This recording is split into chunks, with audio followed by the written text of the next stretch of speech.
नमस्कार कक्षा 9 के विद्यार्थियों, आप सबका बहुत बहुत स्वागत है यूपी बोर्ड क्लासेस में, जहां पे आपको यूपी बोर्ड के सिलेबस के आधार वीडियो लेक्चर मिलते हैं। और आज हम शुरू करने वाले हैं कक्षा 9 गणित पाठ 3 निर्देशांक ज्यामिति। अगर हम सिलेबस वाइज बात करें तो ये सिलेबस से हटा दिया गया है, पर मैं इसे पढ़ा रहा हूं क्योंकि ये 10th में आगे आपके सिलेबस में है, 11th में भी है, 12th में है, तो मैं आपको बेसिक चीजें कुछ बता दूंगा।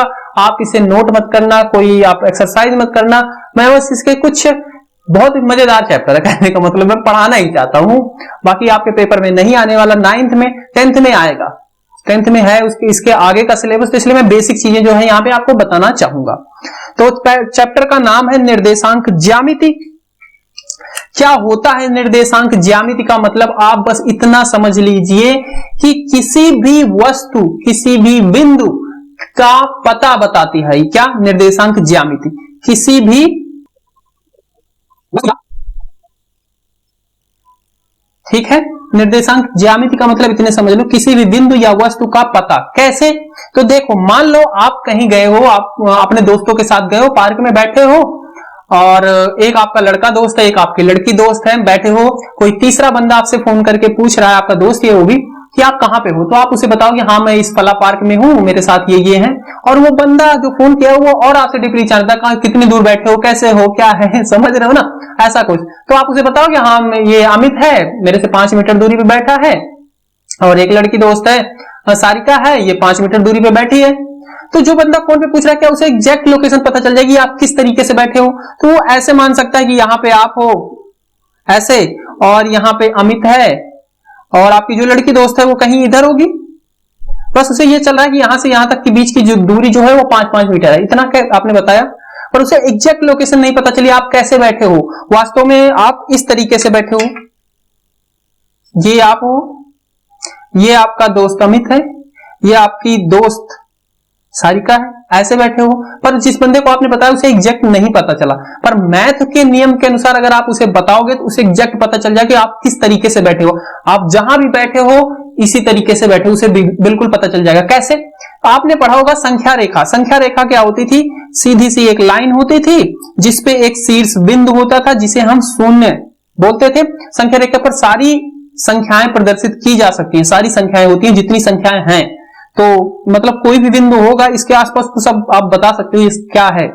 तो इधर क्या होता है? धनात्मक संख्याएं होती हैं, ये 5, 4, 3, 2, 1, और इधर ऐसे ही ऋणात्मक -1, -2, -3, -4, -5। तो अगर आप इसको हम प्रदर्शित कर लेते हैं, यहाँ पे हैं, आप यहाँ पे हो और आप यहाँ पे हो।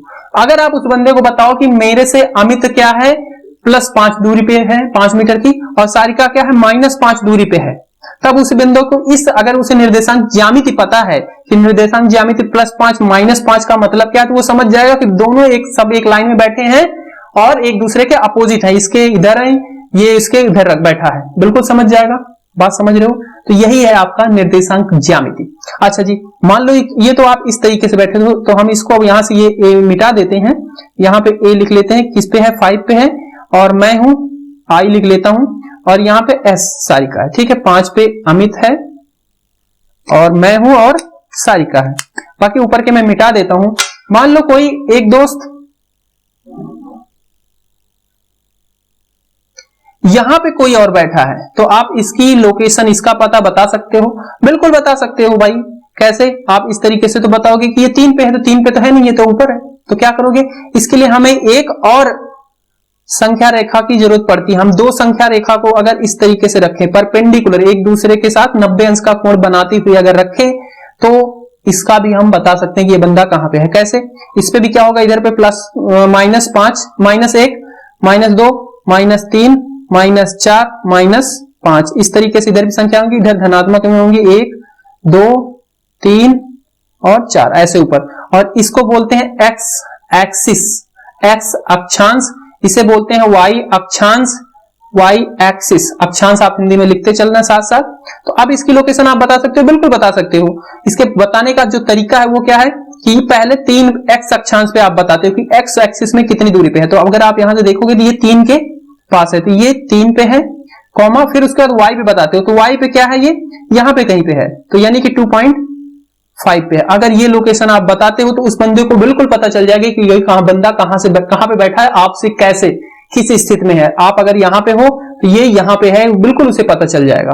समझ पा रहे हो? और इन्हीं सब का यूज होता है आपके साइंस में, किसमें? Tracking system. ट्रैकिंग सिस्टम देखा होगा आपने, बॉलीवुड हॉलीवुड मूवी देखते हो, उसमें क्या होता है, कार जा रही है, यहां से एक मिसाइल छोड़ते हैं और वो जाके कार को ही लगती है। क्यों भाई?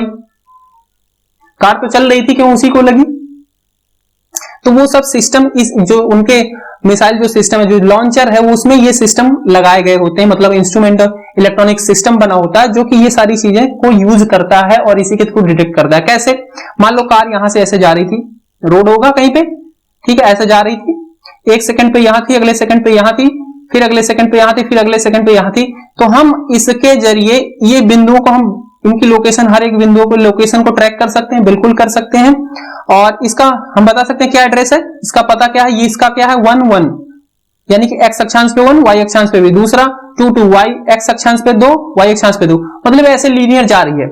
और हमें जब इतना पता चल जाता है तो हम इन दोनों के बीच का डिस्टेंस भी निकाल सकते हैं। आप 10th में पढ़ोगे, ठीक है, 10th में हम पढ़ते हैं कि दो बिंदु के बीच का डिस्टेंस कैसे निकालें, इनके बीच की दूरी, और दूरी निकल जाएगा तो हम कार की स्पीड भी निकालेंगे, किस स्पीड से जा रही है ये भी निकाल लेंगे। तो हमें अगले, और इसका हमें डाटा देखते हैं कि ये कैसे कैसे मूव हो रही है, उसी हिसाब से हम डाटा देख के प्रेडिक्ट कर लेंगे कि अगले सेकंड पे ये कहां पे होगी, किस स्पीड से जा रही है, अगले सेकंड पे कहां पे पहुंचेगी। और उसी के हिसाब से हमारा जो लॉन्चर सिस्टम है, वो रॉकेट या जो भी मिसाइल है, जो भी हम लॉन्च करते हैं, और वो उसी पे हिट करेगी। तो ये बेसिक सी चीज थी, मेरे को लगा आपको इंटरेस्टिंग लगेगी। लगी तो आप एक लाइक करो और कमेंट करके बताओ हाँ सर जी इंटरेस्टिंग थी। अच्छा, इसी तरीके से और जो स्पेस में बातें होती हैं, आपने सुना होगा कि इंडिया के पास मिसाइल है, वो क्या कर सकती है, कोई भी मिसाइल, मान लो कोई भी देश आक्रमण करता है तो हम इसे हवा में ही उसकी मिसाइल को ध्वस्त कर सकते हैं। न्यूज पे बहुत आता है ना, तो कैसे कर सकते हैं भाई? यहां पे भी ये यूज होता है। उसके लिए 3D कोऑर्डिनेट सिस्टम यूज होते हैं। ये 2D है, ये प्लेन पे काम कर रहा है, प्लेन पे सतह पे चलने वाली चीजों पे काम कर रहा है। वो क्या कर रहा है, 3D है, स्पेस में भी। उसके लिए आप अगर कॉलेज में जाओगे तो आपको स्फेरिकल और सिलेंड्रिकल कोऑर्डिनेट सिस्टम मिलता है, सिस्टम पढ़ने को मिलता है। उसमें क्या होता है, स्पेस की हर एक बिंदु की आप लोकेशन बता सकते हो कि कहां पे क्या है।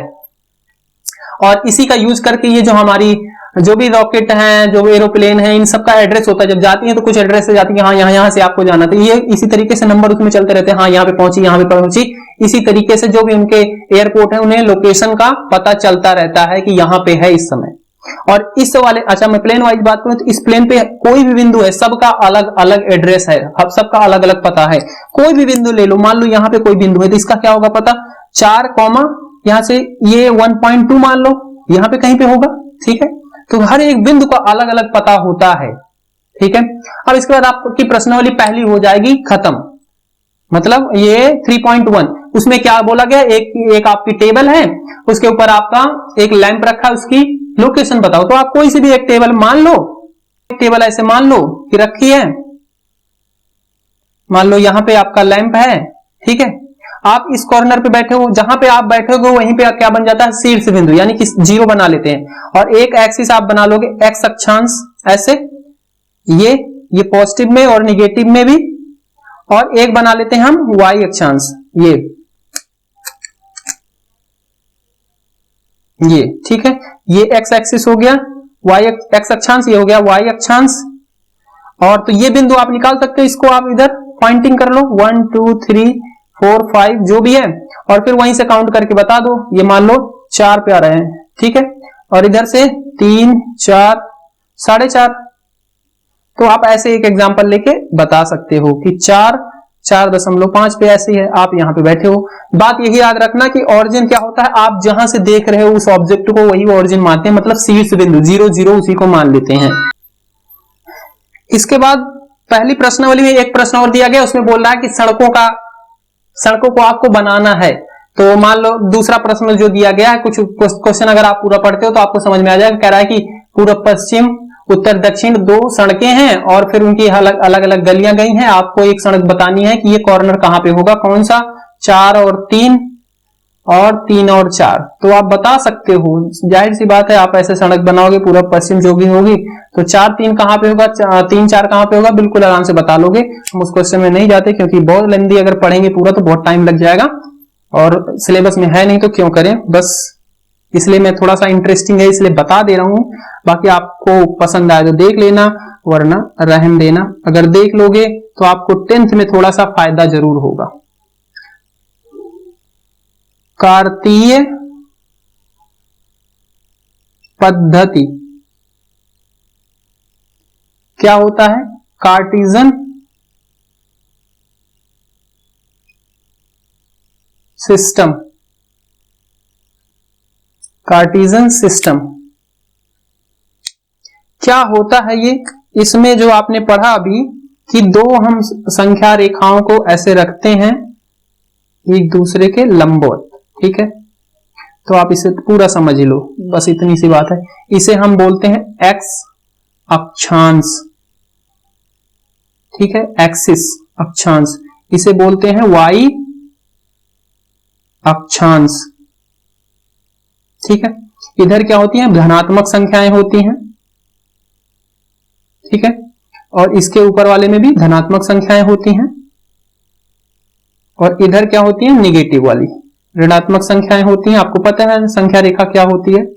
9th में आपने पढ़ा, पहला चैप्टर ही है 9th का, और मैंने पढ़ाया बहुत अच्छे से।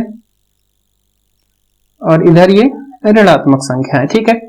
तो इसमें और क्या क्या नाम होता है सब कुछ यहीं पे टर्म हम बता देते हैं। तो इसको बोलते हैं प्रथम चतुर्थांश,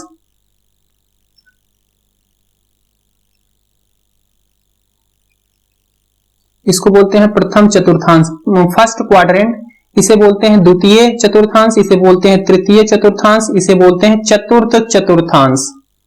बात समझ रहे हो? आप देखो पहले वाले में क्या होता, इसमें कोई भी बिंदु होगा, मान लो ये कोई बिंदु है, तो आप इसकी लोकेशन कैसे बताओगे, इसका पता कैसे बताओगे? सबसे पहले बताना होता आपको एक्स अक्षांश में कितनी दूरी पे है। तो अगर मैं एक्स अक्षांश में जाऊं तो ये 3 के पास है, यानी कि 3 है, कॉमा, फिर उसके बाद वाई अक्षांश में बताना होता है, तो वाई अक्षांश में ये क्या है, चलो इसको भी अप्रोक्स 3 के पास ही है, तो 3 ही मान लेते हैं, ठीक है। वरना हमें चार्ट पेपर होता है, उस पर होता है हमें पता चलता, पर अप्रोक्स 3 है, हम मान लेते हैं 3 पे है। तो इसका क्या है, पता क्या है, 3,3 है। इसे बोलते हैं निर्देशांक। इसका निर्देशांक क्या है? 3,3, ठीक है। अच्छा, तो इसमें इस वाले प्लेन के अंदर, इस तल में कोई भी बिंदु जो है सब के सब धनात्मक होंगे। जैसे ये वाला भी धनात्मक है, ये वाला भी धनात्मक है, तो इस प्लेन के अंदर कोई भी बिंदु होगा सारे धनात्मक होंगे। अच्छा, इस वाले प्लेन की बात करें तो सबसे पहले आपको क्या लिखना है, एक्स वाले अक्षांश की संख्या लिखनी है। तो इस वाले में मान लो यहाँ पे कोई बिंदु है, ठीक है, तो इसमें आप सबसे पहले एक्स अक्षांश पे देखोगे, एक्स अक्षांश पे यहाँ 0 से शीर्ष बिंदु से आओगे तो ये मिलेगा आपको -2 सबसे पहले मिलेगा। उसके बाद वाई अक्षांश पे आपको 1.5 पे मिल रहा है, ठीक है, तो -2 और 1.5, यानी कि एक ऋणात्मक है और एक धनात्मक है। बात समझ पा रहे हो कि नहीं? एक ऋणात्मक एक धनात्मक, ओके, बहुत छोटा छोटा हो गया सब, तो समझ लेना, ठीक है। अच्छा, तो यानी कि इस वाले में क्या होता है, पहले वाले में दोनों के दोनों धनात्मक संख्याएं होती थी, इसमें क्या हो रहा है, एक ऋणात्मक है और दूसरी धनात्मक है। आप कहीं पे भी कोई बिंदु ले लो, यहाँ पे कहीं पे ले लेते हैं, मान लो ये वाला बिंदु, तो ये वाला क्या है -3, इधर से +3, यानी कि माइनस प्लस, ठीक है। तो अच्छा, तीसरे चतुर्थांश में इस वाले में सबसे पहले एक्स एक्सिस वाला लिखोगे तो एक्स एक्सिस में माइनस वाली संख्या आई है, फिर वाई एक्सिस वाला लिखोगे, वाई अक्षांश वाला लिखोगे तो इस पे भी माइनस वाली है, यानी कि तीसरे चतुर्थांश में दोनों के दोनों ऋणात्मक ही होते हैं। मतलब कोई कोऑर्डिनेट निर्देशांक आपको माइनस माइनस बताया गया है, दोनों संख्याएं क्या है, माइनस माइनस है, तो वो क्या होगी, तीसरे चतुर्थांश में होगी। और अच्छा, चौथे चतुर्थांश में क्या होगा कि दोनों, सबसे पहले एक्स एक्सिस वाला, तो एक्स एक्सिस वाला क्या होगा, धनात्मक, यानी कि एक्स एक्सिस वाला हम देखेंगे, मान लो कहीं ये बिंदु है तो इसको देखने के लिए सबसे पहले एक्स एक्सिस देखेंगे, एक्स एक्सिस इधर है 4 है, ठीक है, फिर वाई एक्सिस देखेंगे, वाई एक्सिस में -2 है, यानी कि प्लस और माइनस। तो इस तरीके से आप समझ लेना कि चतुर्थांश में धनात्मक और ऋणात्मक ऐसे होता है। और यही इतनी सी बात है आपके पूरे के पूरे पाठ में जो पढ़ना था, पूरी की पूरी प्रश्नावली के अंदर ही। अब इसी से आपके दूसरे वाले में पूछे गए हैं, कुछ बिंदु दे दिए गए, उन्हें प्रदर्शित करना है, और कुछ ABCD दे दिए गए, उनके निर्देशांक आपको बताने हैं, और कुछ बिंदु दे दिए गए हैं जैसे -4 और 3, तो इससे पूछ लेगा कि ये कौन से चतुर्थांश में है, तो आप बता सकते हो, बिल्कुल बता सकते हो, माइनस है प्लस है, तो माइनस और प्लस किसमें होता है, दूसरे चतुर्थांश में, ठीक है। और कोई बिंदु मान लो -3, 4 और 3 दिया गया, इसे आपको प्रदर्शित करना है, इसका निर्देशांक बताना है, इस पे प्लेन के ऊपर, कार्टेशियन सिस्टम के ऊपर, कार्तीय तल के ऊपर बताना है, तो बता लोगे -4 और 3 कहां पे होगा, -4 माइनस इसी वाले में है और प्लस है, यानी कि दूसरे चतुर्थांश में होगा -4 ये रहा, -4 इधर आ जाते हैं, 3 किधर है, ये है, इधर लाएंगे, मतलब ये वाला बिंदु कहीं यहीं पे होगा, ठीक है, यहाँ पे कहीं पे, ठीक है, ऐसे ही है। तो इस तरीके से मेरी तरफ से पर्सनली होती है खत्म पूरी की पूरी, क्योंकि सारे प्रश्न कराने का कोई फायदा नहीं, जो मेन बातें थी मैंने बता दिया, इतनी ही थी पर्सनली कहने का मतलब। अगर प्रश्न कराने होते तो मैं कराता, और अब आप रेगुलर हो जाइए, क्योंकि अब मेरी सारी प्रॉब्लम खत्म हो चुकी है। अब प्रॉब्लम क्या थी उसे मत ही पूछो, ठीक है। ओके, मिलते हैं अगले वीडियो में, तब तक के लिए जय हिंद जय भारत।